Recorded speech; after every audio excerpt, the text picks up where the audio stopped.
하나님 말씀은 출애굽기 30장 22절부터 38절까지 우리 교독하겠습니다. 여호와께서 모세에게 또 말씀하여 이르시되 너는 상등 향품을 가지되 액체 모략 500세겔과 그 반수의 향기로운 육개 250세겔과 향기로운 창포 250세겔과 계피 500세겔을 성소의 세겔로 하고 감람기름 한 흰을 가지고 그것으로 거룩한 관유를 만들되 향을 제조하는 법대로 향기름을 만들지니 그것이 거룩한 관유가 될지라. 너는 그것을 회막과 증거궤에 바르고 상과 그 모든 기구이며 등잔대와 그 기구이며 분향단과 및 번제단과 그 모든 기구와 물두멍과 그 받침에 발라 그것들을 지극히 거룩한 것으로 구별하라. 이것에 접속하는 것은 모두 거룩하리라.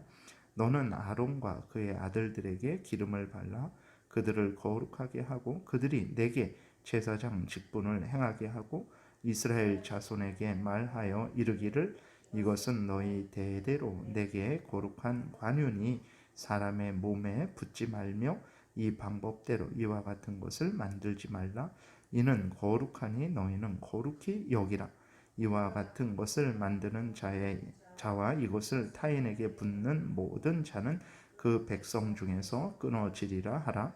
여호와께서 모세에게 이르시되 너는 소합향과 나감향과 풍자향과 향품을 가져다가 그 향품을 유향에 섞되 각기 같은 분량으로 하고 그것으로 향을 만들되 향 만드는 법대로 만들고 그곳에 소금을 쳐서 성결하게 하고 그 향 얼마를 곱게 찌어 내가 너와 만날 회막한 증거궤 앞에 두라.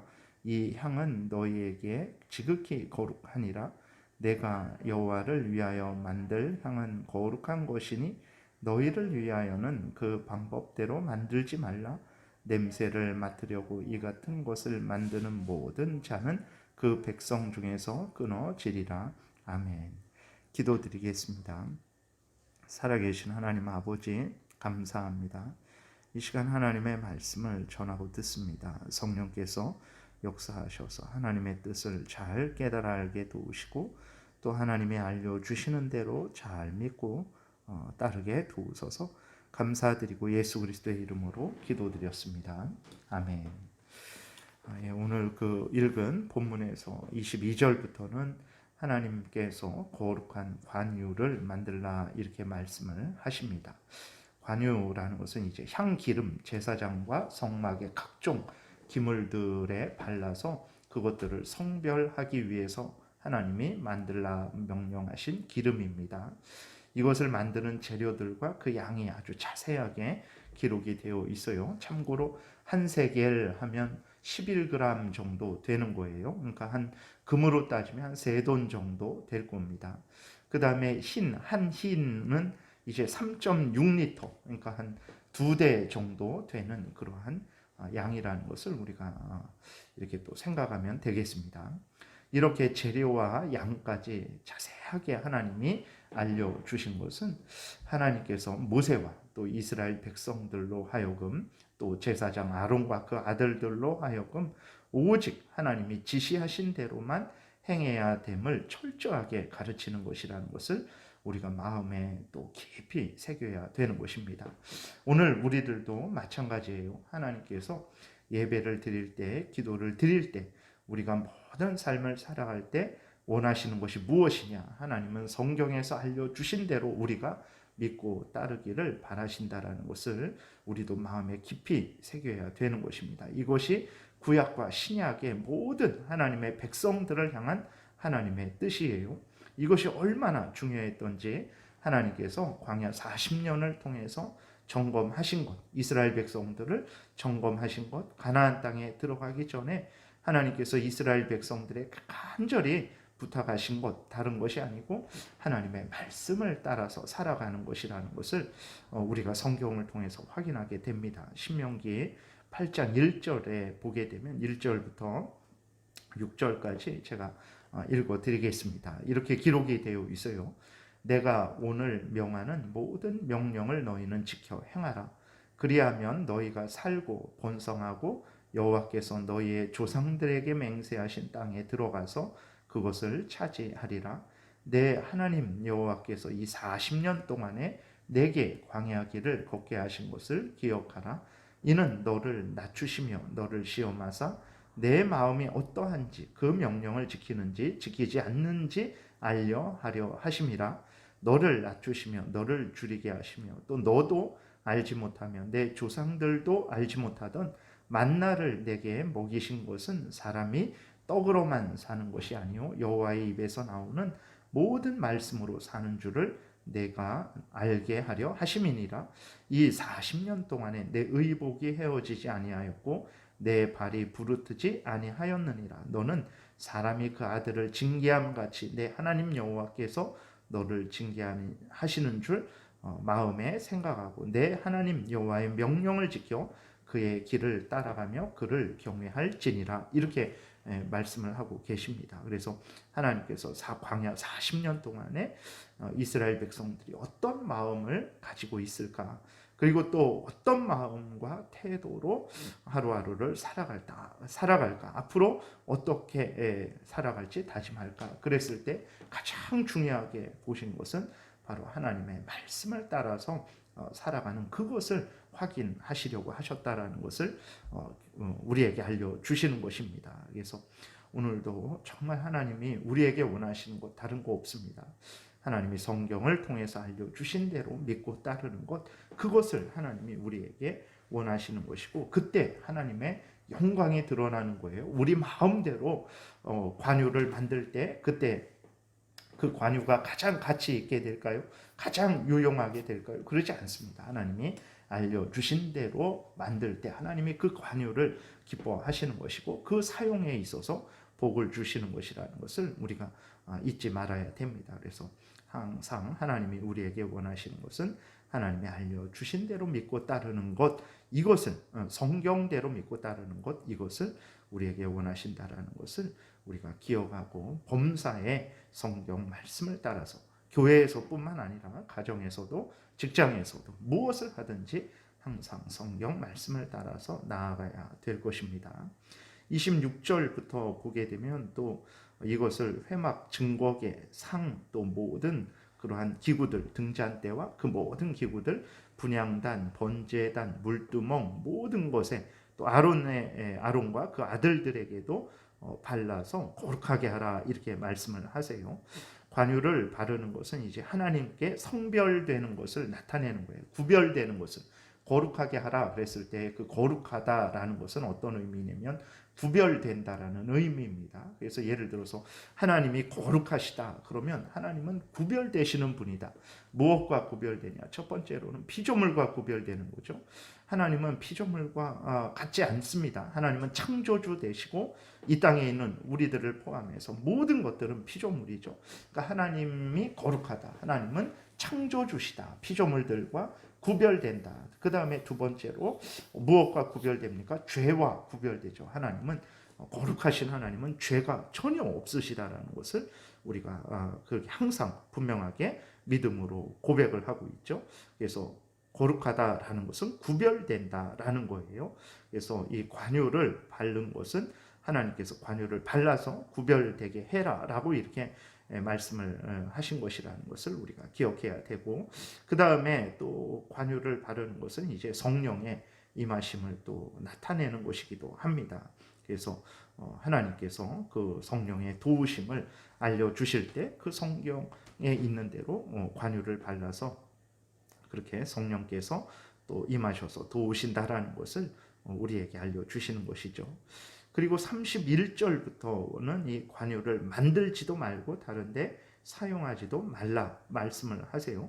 하나님의 말씀하신 대로 만들지도 말아야 되고 사용하지도 사적으로 다른 또 용도로 사용하지 말아야 되는데 그것을 자기들 마음대로 만들고 사용하게 되면 어떻게 되냐? 하나님이 백성 중에서 끊어질 것이다 이렇게 말씀을 하세요. 너무나 무서운 말씀이죠. 아니 관유를 만드는 자체가 뭐가 그렇게 큰 죄일까?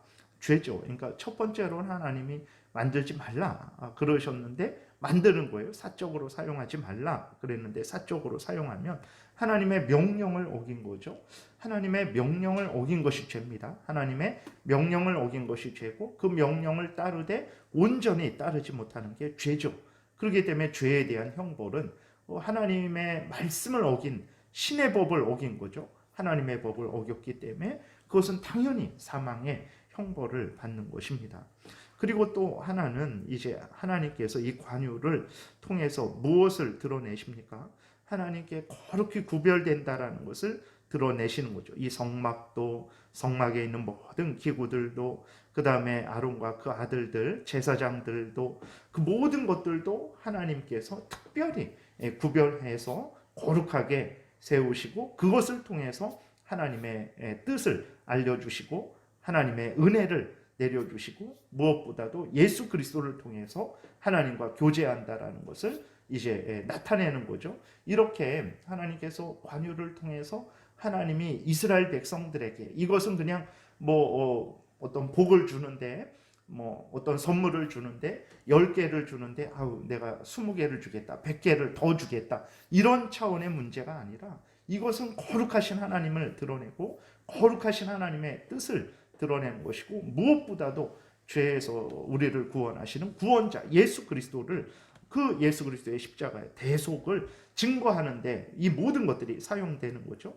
근데 그 관유를 이렇게 구별되게 사용하시려고 하는데 그 관유를 모든 사람들이 다 사적으로 만들고 사적으로 사용하면 관유를 통해서 드러내시고자 하는 하나님의 뜻이 퇴색되는 거죠. 왜곡되는 거예요. 그것을 제사장들에게만 사용하고 그것을 성막과 그 기구들에만 사용해서 그 관유를 통해서 드러내시는 하나님의 뜻이 아주 분명하고 명확해야 되는데 이것은 모든 사람들이 그 관유를 사용하게 되면 관유의 그 의미가 그 하나님께서 관유를 통해서 구별되게 한 것을 통해서 하나님의 뜻을 드러내는 그 의미가 다 퇴색되고 그렇게 왜곡되게 되는 거죠. 그렇기 때문에 살아계신 하나님께서 그 관유를 통해서 드러내시는 하나님의 뜻이 명확하게 이제 드러나기 위해서 하나님이 그 관유는 절대로 사적으로 만들지 말고 사적으로 사용하지 말라 이렇게 명령을 금하시는 명령을 내리신 것입니다. 그 다음에 34절부터는 이제 향을 만드는 내용이죠. 그 향은 1절에 나오는 분향단에서 사용하는 향입니다. 향을 만들 때 역시 하나님은 오직 하나님이 알려주신 대로만 만들라고 하십니다. 그리고 분향단에 이제 피우는 향인데 이 분향단에 향을 피우는 것은 하나님께서 기도를 들어주심을 의미하는 것입니다. 그리고 이 향을 역시 임의로 만들고 임의로 사용하는 자들은 백성 중에서 끊어질 것이다 이렇게 말씀을 하세요. 그러니까 이것도 마찬가지죠. 관유를 사적으로 만들어서 사적으로 사용해서 하나님의 뜻을 왜곡시키고 퇴색시키는 것에 대해서 하나님께서 철저히 금하신 것처럼 이 향을 분향단에 피우는 것을 통해서 하나님께서 이스라엘 백성들의 기도를 들으시고 은혜를 내려주신다라는 것을 하나님께서 드러내시는데 그 향을 정말 모두가 다 사적으로 모든 이스라엘 백성들이 그렇게 향을 사르고 그리고 그렇게 할 때에 그 향을 통해서 하나님이 드러내시고자 하시는 뜻이 이렇게 왜곡되고 퇴색되게 되는 거죠. 그렇게 하나님의 뜻이 왜곡되고 퇴색되는 것을 막으시기 위해서 그것들을 특별히 구별하시기 위해서 하나님께서 절대로 호기심으로 그러니까 그 향이 도대체 어떤 냄새인가 그 냄새를 하나님이 그렇게 알려주시기 위해서 그 향을 만든 것이 아닙니다. 이 향의 냄새가 어떤 특별하고 어떤 아주 그 하나님만 그 냄새를 맡으시기 위해서 그렇게 하시는 것이 아니고 말씀드린 대로 분향하는 것을 통해서 하나님께서 우리들의 기도를 들으신다라는 것을 이것을 드러내시는 것인데 벌써 이미 그 향에 대한 호기심, 다른 엉뚱한 호기심이 생기죠. 도대체 저 향의 냄새는 어떤 냄새일까? 하나님이 우리의 기도를 들으신다라는 그러한 분명한 하나님의 뜻을 따르는 게 아니라 다른 호기심이 생기죠. 선악을 알게 하는 나무의 열매를 먹지 말라 그랬는데 보암직도 하고 먹음직도 하고 지혜롭게 할 만큼 탐스럽기도 하고 그러한 다른 호기심이 생겨서 그 호기심을 따라가는 거죠. 그것이 벌써 하나님의 뜻에 그거 상관이 없는 그러한 마음과 태도를 갖게 되는 것입니다. 그래서 그러한 것들을 하나님께서 사적으로 또 다른 엉뚱한 그러한 목적으로 사용하는 것을 금하셔서 하나님의 원래 드러내시고자 하시는 그 뜻을 하나님께서 굳게 지키시기 위해서 이 향을 임의로 만들고 또 임의로 사용하는 자들은 백성 중에서 끊어질 것이다. 이렇게 하나님께서 말씀을 하신 것입니다. 정리하면 이제 하나님이 이 모든 것들을 통해서 드러내시는 것은 오직 하나님이 알려주신 대로 믿고 따라야 된다라는 거죠. 그럴 때 하나님께서 가장 기뻐하시고 또 그럴 때 우리들이 가장 이제 인생을 잘 사는 거죠. 내 마음대로 내 원하는 거 다 성취한 것, 그것도 대단한 인생이죠.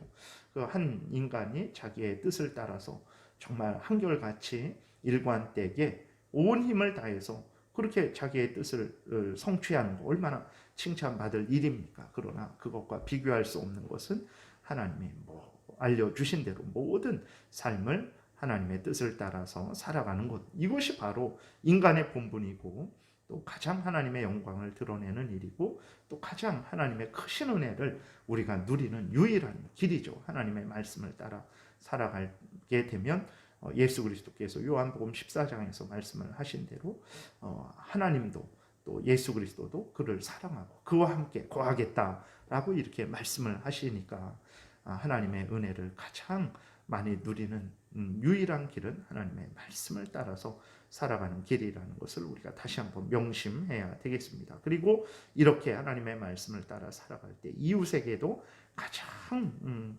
복된 그러한 영향을 끼치죠. 덕을 세우고 이웃을 유익하게 하는 것입니다. 항상 우리가 범사에 하나님이 알려주신 대로 믿고 따르는 복된 신앙생활을 해야 되겠습니다. 기도드리겠습니다. 살아계신 하나님 감사합니다. 하나님이 알려주신 대로 믿고 따르게 도우소서.